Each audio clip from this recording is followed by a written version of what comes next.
Good morning everyone. आपको thumbnail देखकर समझ में आ गया होगा कि आज के वीडियो में हम लोग क्या डिस्कशन करने वाले हैं। ये फुल स्ट्रेटजी होगा सीजीएल 2026 के लिए, उन बच्चों के लिए भी जो अभी एग्ज़ाम हुआ और कुछ नंबर से रह गए, और ऐसे स्टूडेंट जो अभी अपना प्रिपरेशन स्टार्ट कर रहे हैं। ऐसे स्टूडेंट के लिए बता दूं कि इस वीडियो में हर वो चीज़ डिस्कस किया गया है जो आपके दिमाग में क्वेश्चन अराइज हो रहे हैं कि कौन सा सब्जेक्ट कहाँ से पढ़ना है, टेस्ट कैसे देना है, पहले क्या पढ़ना है और बाद में क्या पढ़ना है। हर वो चीज़ इस वीडियोस में डिस्कशन किया गया है।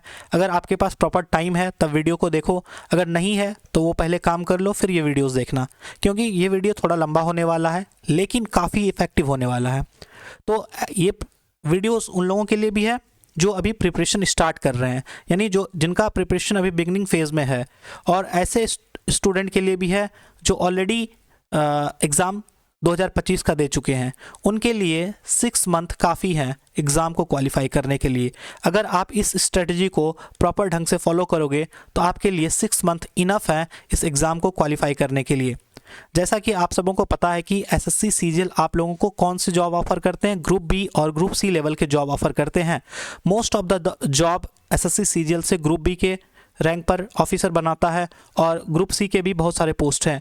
यहाँ पर आपको लेवल 4 से लेवल 8 तक के जॉब देखने मिल सकते हैं। लेवल 8 में 2 पोस्ट आता है, डबल AO फिर डबल AO। एक है assistant account officer, assistant audit officer, ये दोनों लेवल 8 के पोस्ट है।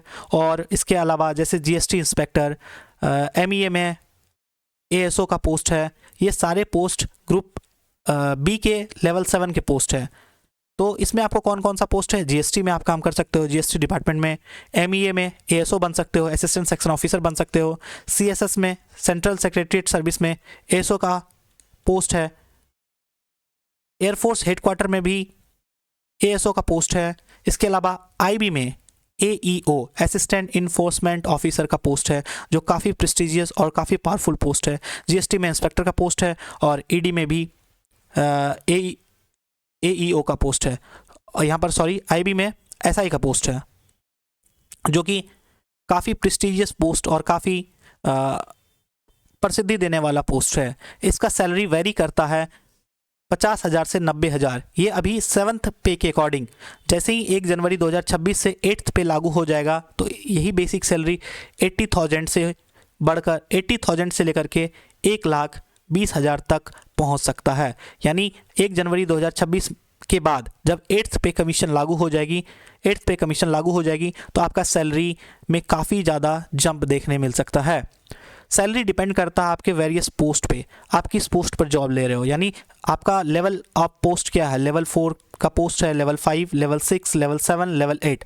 जितना बड़ा आपका लेवल उतना ज़्यादा आपका सैलरी।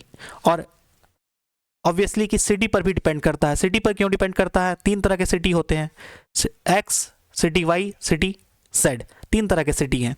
इन पर आपको अलग अलग ट्रैवलिंग अलाउंस और HRA depending upon the city कि आप किस सिटी में रहते हैं। जैसे मेट्रोपॉलिटन सिटी जैसे दिल्ली, मुंबई, ये X सिटी हो गया, X सिटी हो गया। इसके अलावा पटना, जयपुर, ये सभी Y सिटी हो गया। और छोटे शहर वो Z सिटी के अंदर आते हैं। इसलिए सैलरी आपका डिपेंडिंग करता है 2 चीज़ों पर, एक पोस्ट पर, किस तरह के पोस्ट पर आप हो, और दूसरा सिटी पर कि कौन सी सिटी आपको एलोकेट होती है जॉब के बाद। इसका पोस्टिंग ऑल इंडिया पोस्टिंग है, यानी भारत में कहीं भी आप पोस्टेड हो सकते हो। स्कीम्स क्या है एग्जाम का, यानी आपको एग्जाम टीयर 1 में टोटल 100 क्वेश्चन का एग्जाम होता है।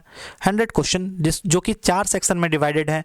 रीजनिंग में 25 क्वेश्चन 50 नंबर, GS में 25 क्वेश्चन 50 नंबर, और मैथ्स में 25 क्वेश्चन 50 नंबर, और इंग्लिश में भी 25 क्वेश्चन 50 नंबर। यानी यहाँ पर चारों सब्जेक्ट का इक्वल वेटेज आपको देखने मिल सकता है। इसके अलावा इसमें नेगेटिव मार्किंग 1/4 का होता है। एग्ज़ाम में 1/4 का नेगेटिव मार्किंग है, यानी अगर 4 क्वेश्चन गलत होते हैं तो आपके 1 नंबर कट जाएंगे, जिसे हम 0.5 भी नेगेटिव मार्किंग बोल सकते हैं। ये ऑलरेडी आप लोगों को पता होगा। अभी कुछ दिनों पहले ही 2025 का रिजल्ट आया है, 2025 का टीयर 1 का रिजल्ट आया, जिसमें आप कट ऑफ देख सकते हो। जनरल यानी यूआर अनरिजर्व का कट ऑफ था 136, अप्रोक्सीमेटली 137 यानी 137 नंबर चाहिए था, तब जाकर आप सीजीएल के टीयर 1 को क्वालिफाई कर पा रहे थे। और वहीं ओबीसी के लिए 130 प्लस यानी 131 नंबर मिनिमम चाहिए था आपको एग्ज़ाम क्वालिफाई करने के लिए। बाकी सारे कैटेगरी का आप स्क्रीन पर देख सकते हो। इसका मतलब क्या है, आपका क्या सेफ स्कोर होना चाहिए 2026 के लिए। 2026 में अगर आप एग्ज़ाम देने जाओगे तो आपके दिमाग में एक सेफ स्कोर होना चाहिए। एटलीस्ट आपको इतना ही स्कोर करना चाहिए कि एग्ज़ाम आपका 2026 का क्वालिफाई करे। अगर आप यूआर यानी जनरल अनरिजर्व कैटेगरी या ओबीसी कैटेगरी के हो तो आपको एटलीस्ट 150 नंबर यानी 150 नंबर प्लस टारगेट करना है। बिना इतना टारगेट किए आप एग्ज़ाम को कभी भी क्वालिफाई नहीं कर सकते हो। अगर आप 150 टारगेट करोगे तब जाकर आप एग्ज़ाम के कट ऑफ को क्वालिफाई कर पाओगे। अगर वहीं आप ईडब्ल्यूएस के स्टूडेंट हो या एससी एसटी के स्टूडेंट हो तो आपको 140 प्लस टारगेट करना है। ये काफ़ी इंपॉर्टेंट है क्योंकि इस बार कट ऑफ आपका 136 गया पैटर्न चेंज होने के बाद। मोस्ट प्रोबेबली कि ये 2026 में ये कट ऑफ थोड़ा बढ़कर ही देखने को मिलेगा। इस वजह से आपको टारगेट करना है, सेफ स्कोर आपके लिए क्या होना चाहिए 150 ओबीसी और जनरल के लिए, और वहीं ईडब्ल्यूएस और एससी एसटी के लिए 140 नंबर एटलीस्ट आपको इतना लाना है। अब सेफ स्कोर सब्जेक्ट वाइज देख लेते हैं। सेफ स्कोर ऐसे तो समझ में आ गया कितना लाना है, 150 लाना है, लेकिन सब्जेक्ट वाइज आपको कितना लाना है। सब्जेक्ट वाइज आपको मैथ्स, अगर आप मैथ्स में दे रहे हो तो एटलीस्ट 40 नंबर आपको 40 प्लस नंबर आपको स्कोर करना है मैथ्स में। मैथ्स में नंबर स्कोर करना आसान होता है क्योंकि यहाँ पर आपको एक बार आप जब मैथ्स के चैप्टर कंप्लीट कर लेते हो तो क्वेश्चन बनाना आपके लिए ईजी हो जाता है। हाँ, वहीं अगर मैथ्स के चैप्टर कंप्लीट ना हो तब नंबर स्कोर करना मुश्किल हो जाता है, लेकिन एक बार जब चैप्टर कंप्लीट हो गया मैथ्स में 40 प्लस नंबर लाना सबसे आसान बात है।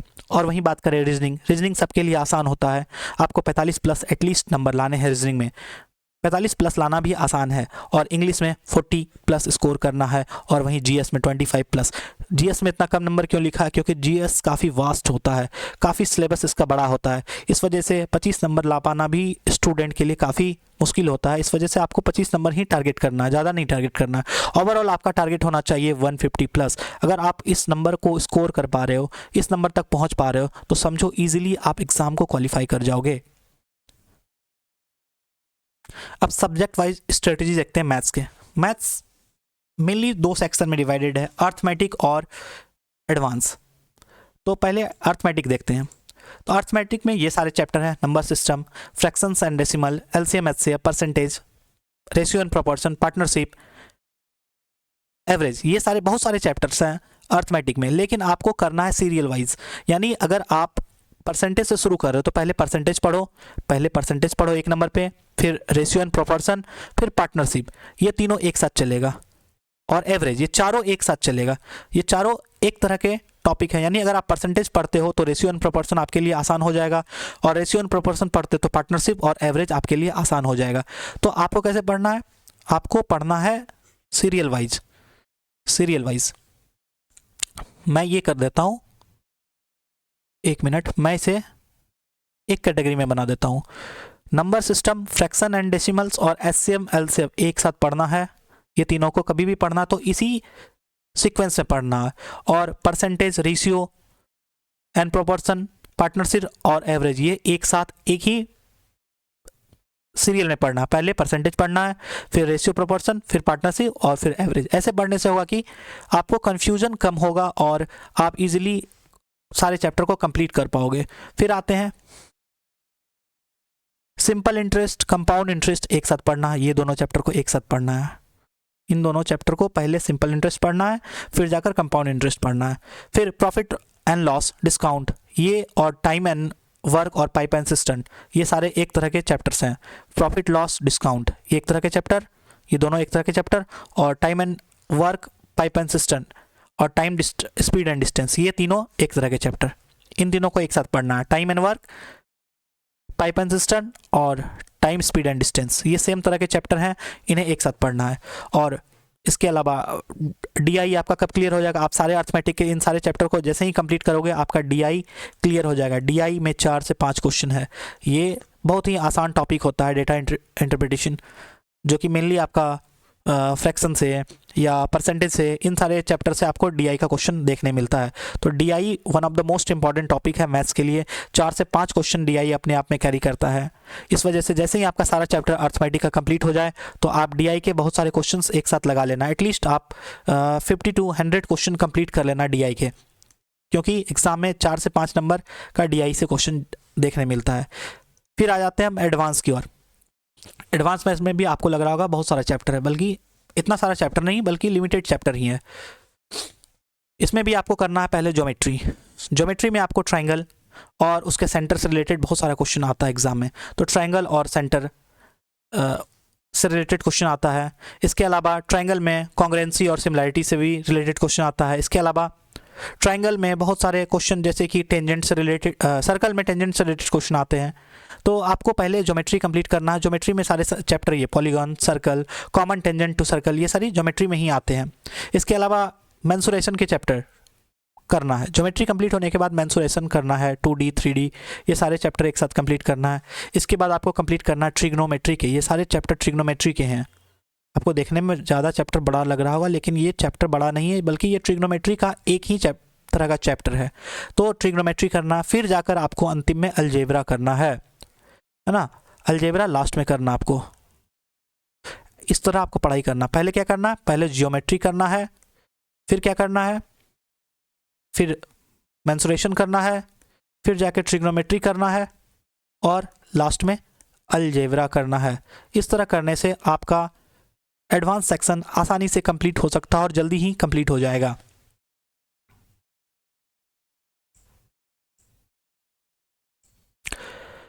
देखो, अब सबसे बड़ा क्वेश्चन कि मैथ्स को कंप्लीट कहाँ से करें और कैसे करें। मैथ्स को कंप्लीट करने का 2 तरीका हो सकता है, या तो कोर्स ले लो या यूट्यूब से देखो। मैं कहूँगा कि आपके पास अगर पैसे हैं तो आप बिल्कुल कोर्स की ओर जाओ, लेकिन कोर्स कैसा होना चाहिए? कोर्स होना चाहिए शॉर्ट कोर्स। ऐसा नहीं कि ऐसे टीचर जो 300 वीडियो डाल रहे हैं अपने कोर्स में, 400 वीडियो डाल रहे हैं अपने कोर्स में, जो काफ़ी इम्प्रैक्टिकल है, जिसे आप कभी नहीं देख पाओगे। यानी हमेशा ऐसे कोर्स को चूज़ करो जो काफ़ी शॉर्ट हो।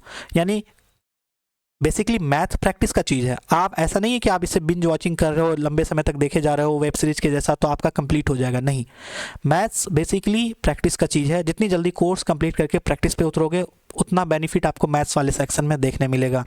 इसलिए हमेशा कौन से कोर्स को चूज़ करो? हमेशा ऐसे कोर्स को चूज़ करो जो छोटा हो, जो काफ़ी शॉर्ट हो। ऐसे कोर्स नहीं जो लंबा चले। यानी आपको हर हाल में मैथ्स को 6 मंथ में कंप्लीट करना है। 6 मंथ में कंप्लीट करना है मैथ्स को, तो कोर्स छोटा होना काफ़ी ज़रूरी है। जब आप कोर्स ले, या तो यूट्यूब पर पढ़ो। यूट्यूब पे अलग अलग टीचर्स ने अलग अलग चैप्टर के प्लेलिस्ट बना रखे हैं, वहाँ से भी आप इजीली कवर कर सकते हो। अगर मैथ्स थोड़ा ख़राब है तब कोर्स की ओर जाओ, लेकिन कैसा कोर्स? छोटा कोर्स। जब आप कोर्स कंप्लीट कर रहे हो तो साथ ही साथ नोट्स बनाते चलना है। नोट्स बनाने से ये फ़ायदा होगा कि एग्ज़ाम के समय आप आसानी से इसे रिवाइज कर पाओगे। अगर आप नोट्स नहीं बनाते हो तो एग्ज़ाम के समय आपको काफ़ी प्रॉब्लम का सामना करना पड़ सकता है। तो इसलिए नोट्स हमेशा बनाना। इसके बाद नोट्स बनाने के बाद उस नोट्स को रिवाइज करना। जब नोट्स आप रिवाइज कर रहे होगे तो नोट्स रिवाइज करने के साथ साथ आपको क्वेश्चन भी सॉल्व करना। कौन सा question? PYQ, previous year question आपको सॉल्व करना है। कहाँ से सॉल्व करना है? जो प्रीवियस ईयर क्वेश्चन के लिए काफ़ी सारा बुक्स अवेलेबल है मार्केट में, आप वो बुक्स लेकर प्रीवियस ईयर क्वेश्चन सॉल्व कर सकते हो। उससे ये समझ में आएगा कि आपने जो कोर्स में पढ़ा, क्या आप उसे इम्प्लीमेंट कर पा रहे हो? क्या आपका वो क्वेश्चन सॉल्व हो पा रहा है? तब तो कोर्स आपके लिए बेनिफिशियल है। अगर नहीं हो पा रहा है तो बेनिफिशियल नहीं है। इस वजह से क्वेश्चन सॉल्व आपको साथ ही साथ करना है। जब एक चैप्टर कंप्लीट हुआ, सपोज़ कि आपने परसेंटेज कंप्लीट किया, परसेंटेज कंप्लीट करने के बाद आप उसका नोट्स बनाए साथ ही साथ, और एक मिनट, नोट्स बनाए साथ ही साथ, और नोट्स बनाने के बाद आपने उस चैप्टर को फिर रिवाइज किया, और जैसे जिस टाइप आपने पढ़ा उस टाइप का क्वेश्चन आपने सॉल्व किया। अगर क्वेश्चन सॉल्व हो जा रहा है, दैट मीन्स आपका कोर्स आपके लिए बेनिफिशियल है। नहीं हो पा रहा है, तुरंत आप टीचर को बदलो। हो सकता आप पढ़ा तो ठीक ही रहे होंगे, हो सकता कि आप समझ नहीं पा रहे होंगे। इसलिए क्वेश्चन साथ ही साथ सॉल्व करना चैप्टर का। जैसे ही क्वेश्चन सॉल्व हो जाए उसके बाद आपको शॉर्ट नोट बनाना है, फार्मूला नोट्स बनाना है। ये बेसिकली एडवांस मैथ के लिए है। एडवांस मैथ में काफ़ी बड़ा बड़ा चैप्टर होता है। जब आप चैप्टर को बार बार पढ़ते हो तो आपके पास फाइनल एक पेज तैयार होगा या 2 पेज तैयार होगा, जिसमें पूरा का पूरा उस 2 पेज में पूरा का पूरा चैप्टर का जितना भी फार्मूला है, जितना भी ट्रिक्स है, सारे 2 ही पेज में आ जाएंगे। तो ये क्यों ज़रूरी है? क्योंकि जब आप मैथ्स पढ़ते हो तो आपका काफ़ी ज़्यादा कॉपी में आप नोट्स बनाओगे, यानी 2 से 3 कॉपी में आपका नोट्स बनेगा, जो कि एग्ज़ाम के समय वो याद कर पाना, वो देख पाना, रिवाइज कर पाना पॉसिबल नहीं है। जिस वजह से आपको शॉर्ट नोट्स जो बनाना पड़ेगा, ताकि आपका एग्ज़ाम के टाइम में आप उस शॉर्ट नोट्स को देख पाओ। इसके अलावा जो क्वेश्चन आपसे सॉल्व नहीं हुए उनको क्या करना है, जो क्वेश्चन सॉल्व नहीं हुआ उनको अंडरलाइन करना है, उसे टिक करना है, और टिक करने के बाद जब दोबारा रिवाइज करोगे तो उस क्वेश्चन को फिर बनाने का कोशिश करना। बन गया तो दैट्स गुड, नहीं बना तो अपने किसी फ्रेंड सर्कल में या जो स्टूडेंट सिमिलर एग्ज़ाम की प्रिपरेशन करते होंगे आप उनसे पूछ सकते हो। अब देखो कुछ इंपॉर्टेंट पॉइंट पे आते हैं। Math is all about practice. Math हमेशा प्रैक्टिस का चीज़ है। ऐसा नहीं है कि आप मैथ्स पढ़ रहे हो सिर्फ वीडियो ही देखे जा रहे हो। Don't trap in binge watching. कभी भी आपको ऐसा नहीं। बहुत स्टूडेंट क्या करते हैं, एक कोर्स खरीद लिया, उन्होंने यूट्यूब खोल लिया या कोर्स का वीडियो खोल लिया और चला दिया और इसे दिन रात देखते रहते हैं, जो कि प्रैक्टिकली ये आपके लिए सही नहीं है। क्यों नहीं सही है? क्योंकि बिंज वॉचिंग करने से कुछ नहीं होगा। बिंज वॉचिंग सबसे वर्स्ट तरीका है मैथ का प्रिपरेशन के लिए। मैथ एक्चुअली है प्रैक्टिस का चीज़। बिना प्रैक्टिस के आप कभी भी मैथ सॉल्व नहीं कर पाओगे, कितना भी वीडियो देख लो। इसलिए आपको बिंज वॉचिंग नहीं करना है। और एक बात याद रखना, किसी भी मैथ्स के किसी भी चैप्टर में पीएचडी नहीं करना है। आपको बस एग्ज़ाम क्वालिफाई करना है, ऐसा नहीं है कि आपको पीएचडी करना है। इसलिए जितनी जल्दी हो सके चैप्टर को कंप्लीट करो और क्वेश्चन की ओर आओ। Solve PYQs. पीवाईक्यू लगाना है। क्यों लगाना है? क्योंकि पीवाईक्यू है आपको बताएगा कि आप किस लेवल पे हो। और final, practice, more practice and again practice. Practice ही है ऐसा तरीका जो आपको मैथ्स में स्कोर करना आसान कर देता है। अगर आपको 40 प्लस या 45 प्लस स्कोर करना है, ये वीडियोस देख के नहीं हो पाएंगे। इसके लिए आपको प्रैक्टिस करना पड़ेगा और अधिक प्रैक्टिस करना पड़ेगा और फिर से प्रैक्टिस करना पड़ेगा। बिना प्रैक्टिस किए मैथ्स में 40 प्लस या 45 प्लस स्कोर करना पॉसिबल नहीं है। फिर क्या करें? अगर मैथ्स का सिलेबस पूरा हो जाए, सिलेबस मतलब नॉट 100% सिलेबस, अगर 60% भी सिलेबस पूरा हो जाता है आपका, यानी अगर टोटल 10 चैप्टर थे, 10 चैप्टर में अगर 6 चैप्टर भी आपने कंप्लीट कर लिया, दैट मीन्स आपका सिलेबस ऑलमोस्ट पूरा हो गया है। कभी भी किसी का 100% सिलेबस पूरा नहीं होता है। आप कितने भी जेन्युइन स्टूडेंट हो, कितने भी पढ़ने वाले स्टूडेंट हो, कभी भी आप 100% कंप्लीट नहीं कर पाओगे किसी भी चैप्टर्स, किसी भी बुक्स में, किसी भी चैप्टर को। इसलिए अगर आपका 60% भी कंप्लीट हो जाता है, that means you have completed your syllabus. तुमने सिलेबस कंप्लीट कर लिया है। तब करना क्या है? जब सिलेबस कंप्लीट हुआ, नोट्स को रिवाइज करना है। नोट्स को बार बार रिवाइज करना। अगर आपने एक चैप्टर पढ़ा, हर वीक में हर 2 या 3 दिन पे उस चैप्टर को रिवाइज करो, क्योंकि revision is the key to success. अगर रिवाइज नहीं करते हो तो आप मोस्ट प्रोबेबली कि नेक्स्ट चैप्टर जाते जाते पुराने चैप्टर को भूल जाओगे। इसलिए नोट्स को रिवाइज करना काफ़ी ज़रूरी है। इसके अलावा तुम आ जाते हो सेक्शनल टेस्ट की ओर। सेक्शनल टेस्ट काफ़ी ज़रूरी है, क्योंकि सेक्शनल टेस्ट में आपको मिक्स्ड क्वेश्चन मिलते हैं। इससे क्या होता है, जब आप एक तरह के चैप्टर बना रहे होते हैं, मानो कि आपने इंटरेस्ट पढ़ा, सिंपल इंटरेस्ट और कंपाउंड इंटरेस्ट पढ़ा, अगर जब आप एक ही तरह के चैप्टर्स के क्वेश्चन बना रहे हो तो आपके दिमाग में वो रूल्स और फार्मूला ज़्यादा रहते हैं, तो आसानी से कर पाते हो। जैसे ही मिक्स्ड क्वेश्चन आता है तो स्टूडेंट कंफ्यूज होने लगता है। इस वजह से आपको सेक्शनल टेस्ट देना ज़रूरी है। सेक्शनल टेस्ट से होगा क्या? मिक्स्ड क्वेश्चन का प्रैक्टिस होगा। मिक्स्ड क्वेश्चन से, क्योंकि एग्जाम में भी आपके 25 क्वेश्चन आने वाले हैं मैथ्स सेक्शन में वो इसी तरह मिक्स्ड होने वाला है। इस वजह से मिक्स्ड क्वेश्चन का प्रैक्टिस करो। इससे आपको क्या समझ में आएगा? सेक्शनल टेस्ट देने से टाइम मैनेजमेंट होगा कि कितना टाइम लग रहा है उस सेक्शन में। मैथ्स के सेक्शन में अगर 25 क्वेश्चन है, 20 मिनट लग रहा तो that is good for you. अगर 20 मिनट से अधिक लग रहा, 30 मिनट 35 मिनट ये तक लग रहा है, तो फिर आपके अंदर स्पीड स्लो है, तो आपको स्पीड पे काम करने की ज़रूरत है।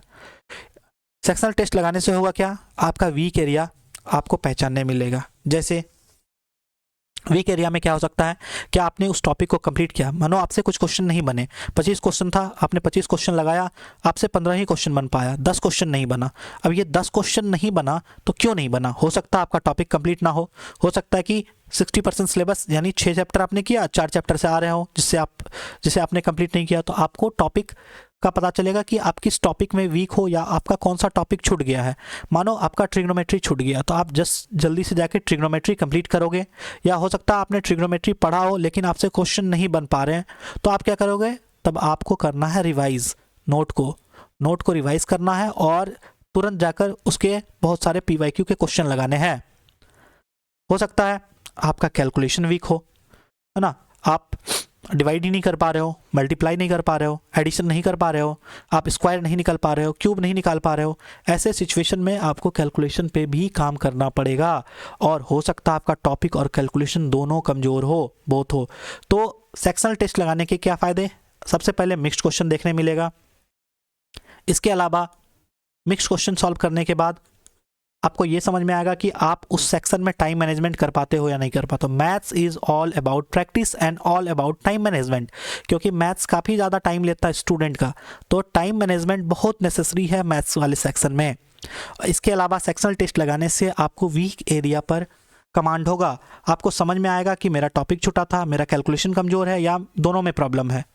और तीसरा point, work on the weak chapter. अगर कोई चैप्टर आपके लिए कमज़ोर है, कोई चैप्टर का क्वेश्चन आपसे सॉल्व नहीं हो पा रहा है, तो आपको उस वीक चैप्टर पे काम करना है। इतना कर लेने के बाद ये गारंटी मैं ले सकता हूँ, जितना मैंने बोला, अगर आप इतना कर लेते हो तो मार्क माय वर्ड कि आपको 45 प्लस मार्क्स लाने से कोई नहीं रोक सकता है। और मैथ्स में मार्क्स लाना ज़रूरी है, क्योंकि आप जीएस में स्कोर नहीं कर पाओगे, जीएस में 25 प्लस स्कोर कर पाना भी मुश्किल है। इस वजह से आपको 3 सेक्शन बचते हैं, मैथ्स, इंग्लिश और रीजनिंग। तो ज़्यादा से ज़्यादा स्कोर आपको मैथ्स और रीजनिंग और इंग्लिश में ही कर लेना है, ताकि अगर जीएस में कम भी स्कोर करे, अगर जीएस में 25 स्कोर ही कर पा रहे हैं और इधर 40 प्लस स्कोर कर पा रहे हैं, तो कट ऑफ को आसानी से आप क्वालिफाई कर पाओ। ये बात आपको ध्यान में रखना है। नेक्स्ट, रीजनिंग भी दो तरह के हैं, वर्बल रीजनिंग और नॉन वर्बल रीजनिंग। रीजनिंग के लिए क्या करना है, रीजनिंग सबसे इजी टॉपिक होता है। ये सारे चैप्टर हैं, एक बार आप इसे नोट्स कर लो, देख लो। और ये सारे चैप्टर, ये इतने सारे वर्बल रीजनिंग और ये नॉन वर्बल रीजनिंग, दो तरह के रीजनिंग के दो पार्ट्स हैं, वर्बल और नॉन वर्बल। सारे चैप्टर्स को एक बार आप नोट कर लो, उसके बाद मैं बताता हूँ आगे। रीजनिंग के लिए क्या करना है, कोई कोर्स लेना है? बिल्कुल नहीं, मैं कहूँगा कोर्स नहीं लेना है रीजनिंग में। क्यों नहीं लेना? रीजनिंग बहुत इजी होता है। रीजनिंग आप आसानी से यूट्यूब पे बहुत सारे ऐसे चैनल्स हैं जहाँ रीजनिंग आप आसानी से कर सकते हो। YouTube is enough for you for the reasoning section. It takes 3 month only. Reasoning में आपको सिर्फ और सिर्फ 3 महीने काफ़ी हैं। अगर 3 महीने आप ढंग से रीजनिंग पढ़ लो, अगर 3 मंथ आप ढंग से रीजनिंग पढ़ लो, तो आपका रीजनिंग ऑलमोस्ट 90% सिलेबस कंप्लीट हो जाता है। आपको हर चैप्टर, जैसे आपने एक चैप्टर पढ़ा, आपने सपोज कि ये चैप्टर पढ़ा, ब्लड रिलेशन पढ़ा, ब्लड रिलेशन पढ़ने के बाद आपको उस चैप्टर से रिलेटेड 100 क्वेश्चन लगाने हैं। कहाँ से 100 क्वेश्चन मिलेगा? ये भी आपको पीवाईक्यूज़ के लगाने हैं। जैसे बहुत सारा पिनाकल है, किरण है, ये सारे बुक्स आते हैं, उनसे आप 100 प्लस क्वेश्चन लगाओगे। क्वेश्चन लगाना बहुत ज़रूरी है। रीजनिंग में चैप्टर पढ़ने से ज़्यादा क्वेश्चन लगाना इंपॉर्टेंट है। इसके अलावा आपको हर रोज़ फिर डेली 2 से 3 सेक्शनल टेस्ट देना है, क्योंकि एक सेक्शनल टेस्ट में 25 क्वेश्चन होते हैं। आपने 2 या 3 दिया, मतलब 50 से 75 क्वेश्चन आप डेली कर रहे हो, तो रीजनिंग आपका आसानी से कंप्लीट हो जाएगा। और रीजनिंग में 45 प्लस स्कोर करना इज़ सो मच ईजी। ये किसी से भी हो जाता है। तो 45 प्लस स्कोर करना है, आपको टारगेट रखना कि 45 प्लस स्कोर करना है, इससे कम में बात नहीं बनेगा। डोंट मेक नोट्स नहीं बनाना है। क्यों नोट्स नहीं बनाना है? क्योंकि रीजनिंग में नोट्स बनाने की ज़रूरत नहीं पड़ती है। 2-3 चैप्टर छोड़ के, एक कैलेंडर और क्लॉक वाले चैप्टर और एक फिगर काउंटिंग, और इसके अलावा 1-2 और चैप्टर होंगे जहाँ पर आपको नोट्स बनाने की ज़रूरत पड़ेगी। बाकी के किसी भी चैप्टर में आपको नोट्स नहीं बनाना है। नोट्स बनाने से आपका टाइम जाएगा, नोट्स का रीजनिंग में काम नहीं है। मेनली आपको करना क्या है, यूट्यूब से कंप्लीट करना है। हर चैप्टर कंप्लीट होने के बाद 100 क्वेश्चन लगाना है। कहाँ से लगाना है? पीवाईक्यू लगाना है। हर रोज़ 2 से 3 सेक्शनल टेस्ट देना है। आपका सिलेबस अगर आज ही स्टार्ट कर रहे हो तो आज ही टेस्ट लगाओ, क्योंकि रीजनिंग बहुत सारा जनरल कॉमन सेंस से रीजनिंग आपका बन जाता है। तो मानो 25 क्वेश्चन है, अगर आप आपने अभी लगाना शुरू किया तो 15 क्वेश्चन आप अभी भी बिना चैप्टर को पढ़े लगा सकते हो। इसलिए ये नहीं करना है कि रीजनिंग में सिलेबस कंप्लीट होगा तब जाकर रीजनिंग को पढ़ना है। रीजनिंग में अभी भी सेक्शनल टेस्ट आज से लगा सकते हो। तो सेक्शनल टेस्ट लगाना ज़रूरी है। अब आते हैं इंग्लिश में। इंग्लिश में 3 सेक्शन होता है। पहला सेक्शन वोकेबलरी का सबसे इंपॉर्टेंट सेक्शन है, इसके बाद कॉम्प्रिहेंशन, फिर तीसरा सेक्शन है ग्रामर। ज़्यादातर स्टूडेंट ग्रामर के ट्रैप में फंस जाते हैं, वो दिन भर ग्रामर पढ़ते हैं। ये ट्रैप है, ग्रामर ट्रैप है, क्योंकि इंग्लिश में जब आप मार्क्स को देखते हो तो वोकेबलरी और कॉम्प्रिहेंशन का ज़्यादा वैल्यूज़ है, ज़्यादा क्वेश्चन वोकेबलरी और कॉम्प्रिहेंशन से आते हैं। यानी अगर 25 क्वेश्चन है तो 7-8 क्वेश्चन आपको वोकेबलरी से, 6-7 क्वेश्चन आपको कॉम्प्रिहेंशन से, और बाकी बच्चे ग्रामर से आएंगे। तो आपको इस ट्रैप में नहीं पढ़ना है कि आप दिन भर ग्रामर पढ़े जा रहे हो। बहुत सारे स्टूडेंट को मैंने अपने लाइफ में ऐसा देखा जो दिन भर ग्रामर पढ़ते हैं, दिन भर ग्रामर पढ़ते हैं। तो ऐसा नहीं करना। वोकेबलरी में भी बहुत सारे सेक्शन है। क्या क्या है? एंटोसाइनो, एंटोसाइनो, वन वर्ड सब्स्टिट्यूशन, OWS जिसे बोलते हैं, OWS, एक मिनट, OWS,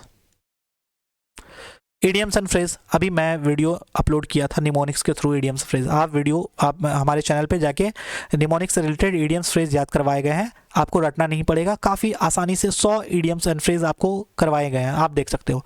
इसके अलावा स्पेलिंग करेक्शन या मिस स्पेल्ड वर्ड और फ्रेजल वर्ब से रिलेटेड वोकेबलरी में क्वेश्चन देखने मिलता है। और कॉम्प्रिहेंशन में क्या है, आपको पैसेज पढ़ने मिलेगा, लंबा सा पैसेज होगा, उससे रिलेटेड क्वेश्चन हो सकता है। या फिर क्लोज टेस्ट। क्लोज टेस्ट क्या होता है? बड़ा सा पैसेज में से बीच बीच में वर्ड्स गायब कर देते हैं। बड़ा सा पैसेज है, मानो ये बड़ा सा पैसेज है, बीच बीच में वर्ड्स गायब कर दिए हैं, इसे फिल करने बोला गया होगा, इसी को बोलते हैं क्लोज टेस्ट। इसके अलावा PQRS जिसे पैराजंबल बोलते हैं, PQRS पैराजंबल काफ़ी इंपॉर्टेंट है, या इसे सेंटेंस रीअरेंजमेंट भी कहा जाता है। और ग्रामर में इतने सारे टॉपिक्स हैं, parts of speech, tense, subject verb agreement, article, preposition, active passive, indirect and direct speech. ये बहुत सारा इंपॉर्टेंट चैप्टर है, इससे कम से कम 6 क्वेश्चन एग्जाम में आ सकता है। अभी जो एडिक्वेटी पूछ रही है, एक्टिव पैसिव और डायरेक्ट इनडायरेक्ट का क्वेश्चन काफ़ी ज़्यादा अच्छा क्वेश्चन डाल रहा है, तो एक्टिव और पैसिव और नरेशन पे काफ़ी ज़्यादा ध्यान देना है। Model, adjective and adverb, noun and pronoun, rules, conjunction, error detection. Error detection इन्हीं सारे चैप्टर से एरर डिटेक्शन हो सकते हैं। और सेंटेंस इंप्रूवमेंट, ये सारे ग्रामर के टॉपिक है। अब करना कैसे है ये देखो। वोकेबलरी कहाँ से करना है? सबसे पहले आपको PYQ से शुरू करना है, क्योंकि मोस्ट ऑफ द क्वेश्चन आपके एग्जाम में 40 to 50% क्वेश्चन आपका रिपीट होता है प्रीवियस ईयर से। PYQ से, प्रीवियस ईयर क्वेश्चन से 40 to 50% क्वेश्चन रिपीट होता है। तो आपको सबसे पहले करना क्या है, नए वर्ड के पीछे नहीं भागना है। जो कि पुराना PYQ में जितना भी है, आप इसे अलग अलग बुक से, जैसे आपने किरण का बुक खरीदा या पिनाइकल का खरीदा या कोई भी बुक इंग्लिश का खरीदा PYQ वाला, उसमें आपको सारे PYQ देखने मिलेंगे। सबसे पहले आपको PYQ पर कमांड करना है। PYQ हो जाए तभी नए सेक्शन की ओर आना, बिना PYQ हुए नए सेक्शन की ओर मत आना। आपको हमेशा क्वालिटी ओवर क्वांटिटी, ऐसा नहीं कि दिन में आप 1000 या 100 या 500 वोकेब कर रहे हो, ऐसा नहीं करना। अगर आप 50 वोकेब ही दिन में याद कर रहे हो, 50 वोकेब ही दिन में याद कर रहे हो, तो आपको इसके क्वालिटी पे जाना है। यानी आपको 50 वोकेब ढंग से करना है, ये नहीं कि बस पढ़े जा रहे हैं। ऐसा ढंग से करना है कि आप कभी भूलो नहीं एग्जाम में। तो हमेशा आप किसको प्रीफर करोगे? क्वालिटी को प्रीफर करोगे, ज़्यादा के चक्कर में नहीं पढ़ोगे। लेस बट डेली, कम ही पढ़ना है वोकेबलरी, लेकिन डेली पढ़ना है।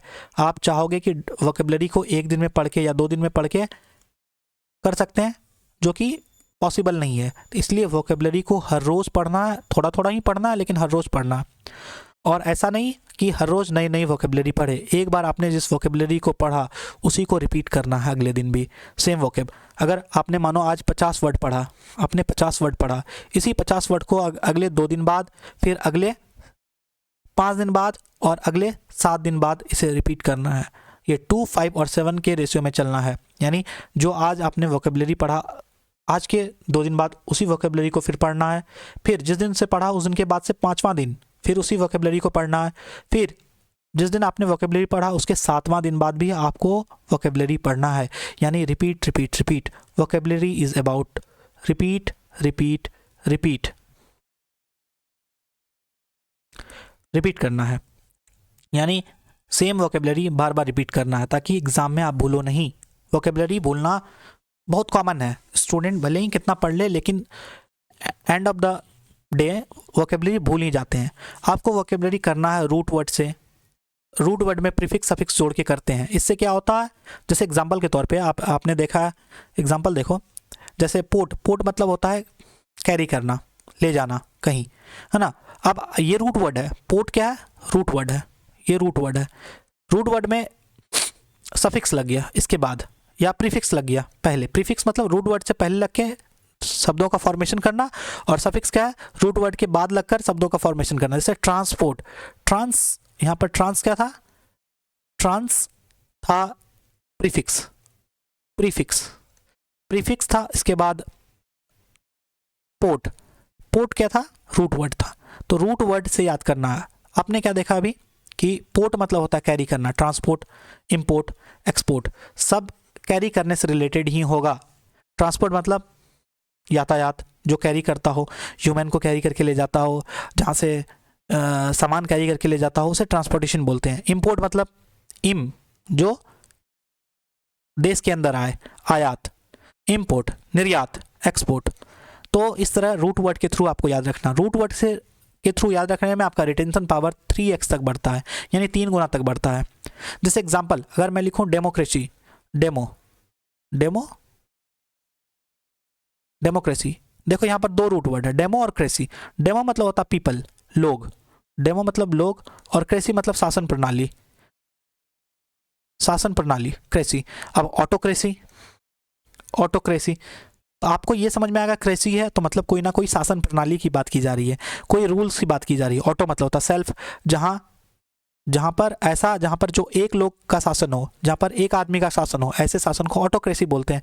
तो आपको रूट वर्ड से ये समझ में आ गया कि क्रेसी है तो शासन से रिलेटेड कुछ होगा, और ऑटो है तो समथिंग रिलेटेड टू सेल्फ। जैसे आपने बाइक में सुना होगा ऑटो स्टार्ट, है ना, ऑटोमेटिक, ऑटोमोबाइल, ये सारे वर्ड्स।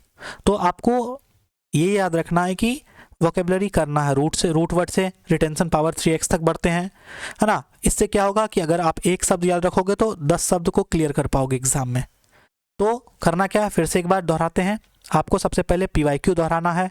क्यों PYQ दोहराना है, क्योंकि most of the question 40 to 50% question कहाँ से पूछे जाते हैं, प्रीवियस ईयर से पूछे जाते हैं। तो सबसे पहले आपको PYQ सॉल्व करना है।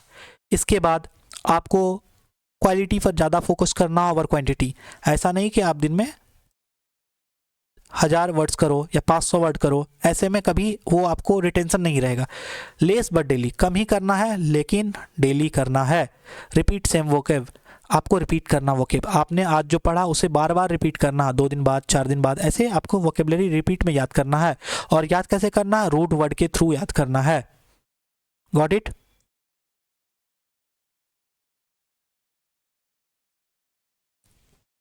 और निमोनिक के थ्रू याद कर सकते हो। निमोनिक के थ्रू याद करने में, जैसे आप ये एग्जांपल देखो, लोकेसियस मतलब होता टॉकेटिव, बात करने वाला, जो अधिक बात करता है उसे लोकेसियस कहते हैं, यानी टॉकेटिव। आप इसे निमोनिक के थ्रू कैसे याद सकते हो, लोकेस बहुत बोलता है, दैट मीन्स लोकेसियस। लोकेसियस को याद रख सकते हो कि लोकेस से, कि लोकेस बहुत बोलता है, यानी लोकेस क्या है, लोकेसियस है, तो ये निमोनिक है। अगर आप इस तरह से रखते हो, यानी फनी या रिलेटेबल सेंटेंस बनाते हो, तो दिमाग में जल्दी याद रखता है, यानी दिमाग उसको लंबे समय तक रिटेन कर सकता है। तो वोकैबुलरी पढ़ने का बेस्ट तरीका है निमोनिक से। अभी बताया मैंने, एक वीडियो अपलोड किया है, 2 पार्ट अपलोड हुआ एडियम्स का, एडियम्स एंड फ्रेज का, जो काफ़ी इंपॉर्टेंट है। वहाँ पर मैंने आपको निमोनिक्स के थ्रू याद करवाए हैं, यानी आपको रटना बिल्कुल भी नहीं है। Mnemonic is one of the best way to retain vocabulary. हाँ, इसके अलावा स्पेलिंग के लिए भी आपको, यानी मिस स्पेल्ड वर्ड भी 2 से 3 नंबर के एग्जाम में आ जाते हैं। तो जितने भी कॉमन और कंफ्यूजिंग स्पेलिंग है उसका लिस्ट बनाओ, जैसे कमिटी, एकोमोडेशन, पोजीशन।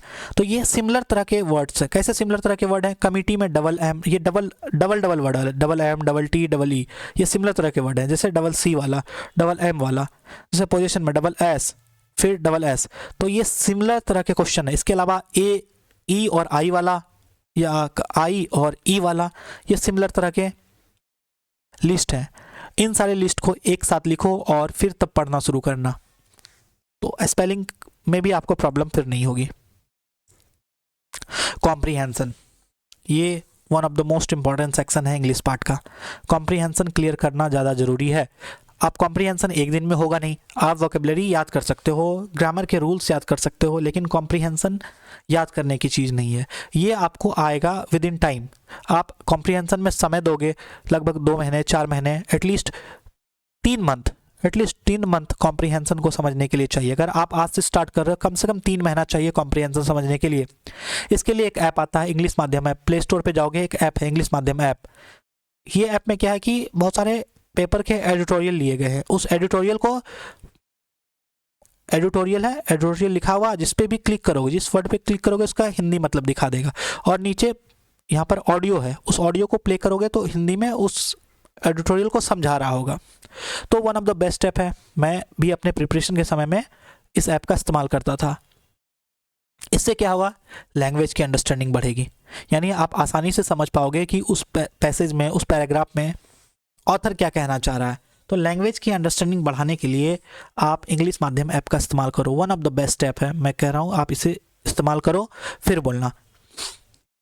अगर आप पैसेज बनाते हो तो सबसे पहले क्वेश्चन को पढ़ो, क्योंकि पैसेज तो बहुत बड़ा होता है, और पैसेज में अगर आप क्वेश्चन पढ़ते हो तो आपके दिमाग में फिर फिट रहेगा वो वर्ड्स, और जब आप पैसेज पढ़ रहे होगे तो आपके दिमाग में स्ट्राइक करेगा कि अच्छा क्वेश्चन में ये पूछा था। इससे क्या होगा, आपका टाइम बचता है और सही आंसर तक आसानी से पहुंच पाते हो। और यहाँ नीचे क्या लिखा है, it is one of the most important section. Student का मेनली गड़बड़ यहीं से होता है, क्योंकि इस सेक्शन पर ये कमांड नहीं कर पाते हैं। जितने भी क्वेश्चन है PQRS वाला, यानी सेंटेंस रीअरेंजमेंट वाला जो भी है, ये भी आपको कॉम्प्रीहेंशन से क्लियर होगा। जब तक आप सेंटेंस को समझ नहीं पाते तो आप PQRS बनाना आपके लिए मुश्किल है। ये सेक्शन प्री और मेंस दोनों के लिए इम्पॉर्टेंट है। मेंस के लिए ज़्यादा इम्पॉर्टेंट है और फिर प्री के लिए। तो कॉम्प्रीहेंशन सेक्शन पर फोकस्ड करना बहुत नेसेसरी है। Grammar, most of the new student trap हो जाते हैं। क्यों ट्रैप हो जाते हैं? वो हमेशा ग्रामर का रूल पढ़ते रहते हैं दिन भर। मैंने बहुत सारे ऐसे न्यू स्टूडेंट को देखा जो हमेशा ग्रामर के रूल्स पढ़ते रहते हैं। इंग्लिश मतलब ग्रामर, उनको लगता है कि इंग्लिश मतलब ग्रामर, जो कि एक बहुत बड़ा मिथ है स्टूडेंट के लिए। क्यों मिथ है? क्योंकि ग्रामर से 33% ही आपका इंग्लिश कवर हो पाएगा। बाकी के 66% कवर करने के लिए आपको वोकेबलरी और कॉम्प्रीहेंशन सेक्शन की ओर आना पड़ेगा। लेकिन स्टूडेंट यहीं पर आकर ट्रैप हो जाते हैं। तो आप अगर न्यू स्टूडेंट हो तो आपको ये बात ध्यान रखना है कि grammar is only 33% of your syllabus, not the 100%। इसलिए ग्रामर पर 1/3 ही टाइम देना है आपको। ओवरऑल जितने इंग्लिश में टाइम दे रहे हो उसका 1/3 ही टाइम देना है। सारे चैप्टर के रूल पढ़ने हैं। कहाँ से पढ़ना? बहुत सारा बुक्स है, नीतू मैम का बुक है, वहाँ से आप सारे रूल्स पढ़ सकते हो, या फिर अगर कोर्स लेना चाहते हो तो कोर्स से भी पढ़ सकते हो। मैं तो कहूँगा कि इंग्लिश पढ़ने के लिए आपको यूट्यूब पर बहुत सारे ऐसे टीचर्स हैं, इंक्लूडिंग मी। मैं भी इंग्लिश के बहुत सारे चैप्टर मैंने भी कंप्लीट कराए हैं। तो आप सारे चैप्टर्स के रूल्स मेरे वीडियोस से भी देख सकते हो, नहीं पसंद तो कहीं और से भी देख सकते हो, लेकिन मैंने बहुत अच्छे ढंग से सारे रूल्स करवाए हैं, तो वहाँ से भी देख सकते हो। उसी रूल्स के अकॉर्डिंग क्वेश्चन लगाओ। कहाँ से लगाओगे? प्रीवियस ईयर से। मानो आपने सब्जेक्ट वर्ब एग्रीमेंट वाला चैप्टर कंप्लीट किया। अब सब्जेक्ट वर्ब एग्रीमेंट से रिलेटेड जो भी क्वेश्चन होंगे PYQ में, उसे लगाना है। इससे रूल्स रटना नहीं पड़ेगा, बल्कि रूल ऑटोमेटिक आपको याद हो जाएंगे। जब इतना कर लोगे, फाइनली एग्ज़ाम के समय में आपको एक PDF आता है 120 रूल्स PDF। इसको रिवाइज करना, ज़्यादा रूल नहीं, 120 रूल का PDF आता है, 120 रूल PDF आता है। ये मैं अपने टेलीग्राम चैनल पे शेयर कर दूंगा, SSC_आरंभ।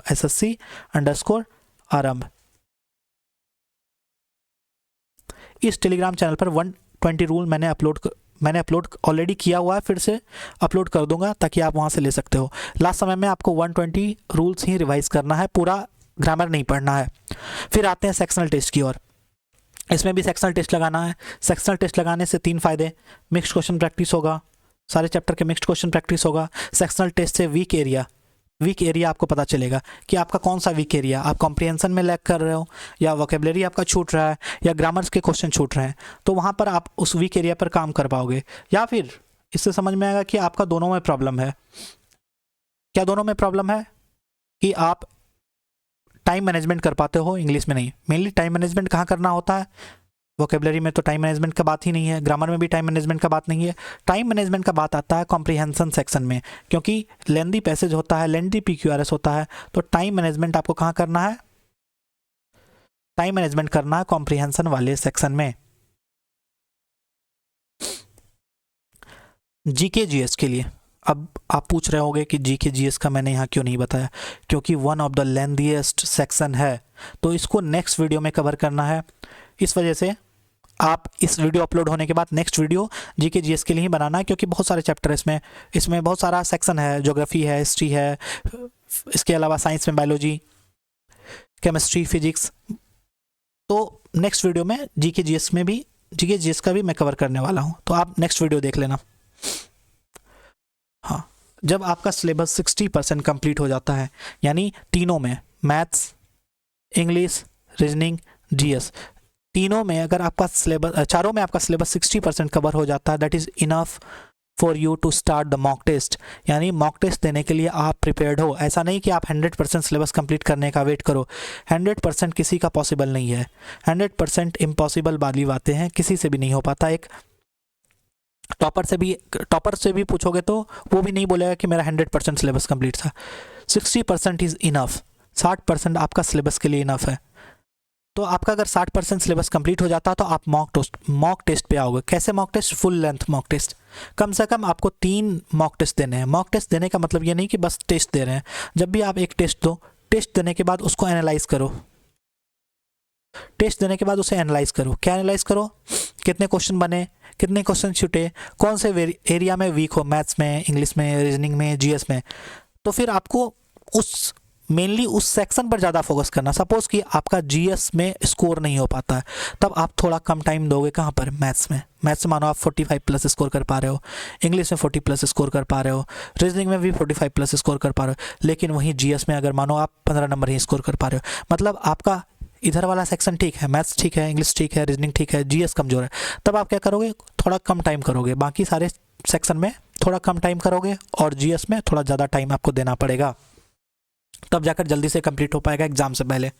तो आपको एटलीस्ट 3 फुल लेंथ टेस्ट देना है पर वीक। इससे क्या होगा? इससे आपको टाइम मैनेजमेंट आप सीख पाओगे और क्वेश्चन लगाने समय के अंदर सीख पाओगे। वीक एरिया एनालिसिस करना है। क्या वीक एरिया? मैथ्स ठीक है, इंग्लिश, रीजनिंग, GS, आपका कौन सा वीक एरिया है? आप किस में क्वेश्चन सॉल्व नहीं कर पाते हो, या क्वेश्चन किस में अधिक गलत हो पाता है, तो उन चीज़ों को देखना है। इसके अलावा जब आप टेस्ट दिए होगे तो आप एक चीज़ नोटिस करोगे, क्या कि जितना भी क्वेश्चन बनाया उसमें से कौन सा ऐसा क्वेश्चन शायद छूट गया, अनअटेम्प्ट चला गया। अनअटेम्प्ट होने का कारण क्या है? हो सकता है कि आप वो चैप्टर अभी तक पढ़े नहीं हो, या वो चैप्टर पढ़े थे लेकिन क्वेश्चन आपसे बना नहीं, या हो सकता है कि आप उस चैप्टर पढ़ने के बाद क्वेश्चन बन भी सकता था लेकिन आप वहाँ पर टाइम मैनेजमेंट नहीं कर पाए। इससे होगा क्या? इससे आपको अपने बारे में पता चलेगा कि आपको इस चैप्टर में कितना वर्क करने की ज़रूरत है।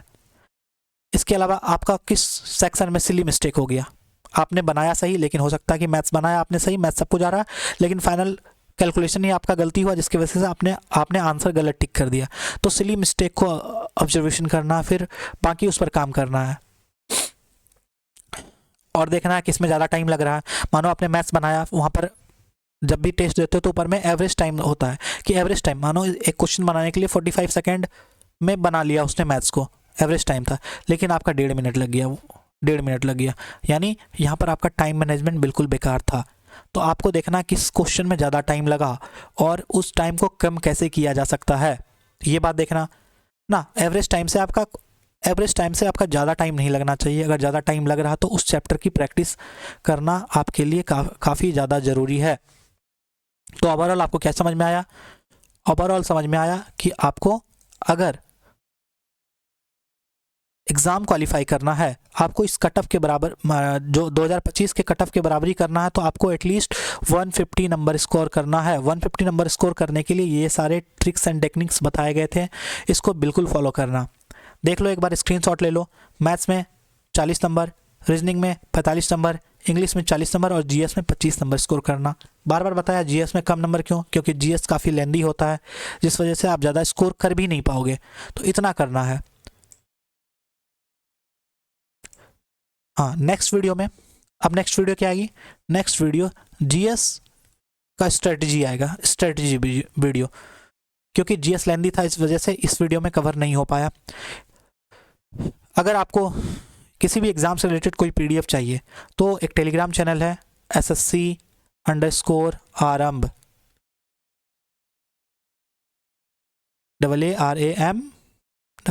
AARAMBH SSC_आरंभ, ये स्पेलिंग है। इस पर सर्च करना, आपको टेलीग्राम चैनल मिल जाएगा। वहाँ पर बहुत सारा, हर रोज़ मैं वहाँ पर कुछ ऐसे इंपॉर्टेंट वोकेबलरी डाल रहा हूँ जो एग्ज़ाम में रिपीट करते हैं, यानी ऐसे इडियम्स एंड फ्रेज, ऐसे एंटोसाइनो, ऐसे वन वर्ड सब्स्टिट्यूशन जो कि एग्ज़ाम में रिपीट करते हैं, तो आप वहाँ से उसे कवर कर सकते हो। Thank you for watching this video. अगर स्ट्रेटजी पसंद आया, वीडियो पसंद आया, चैनल को सब्सक्राइब करें और इसे अपने दोस्तों तक शेयर करें।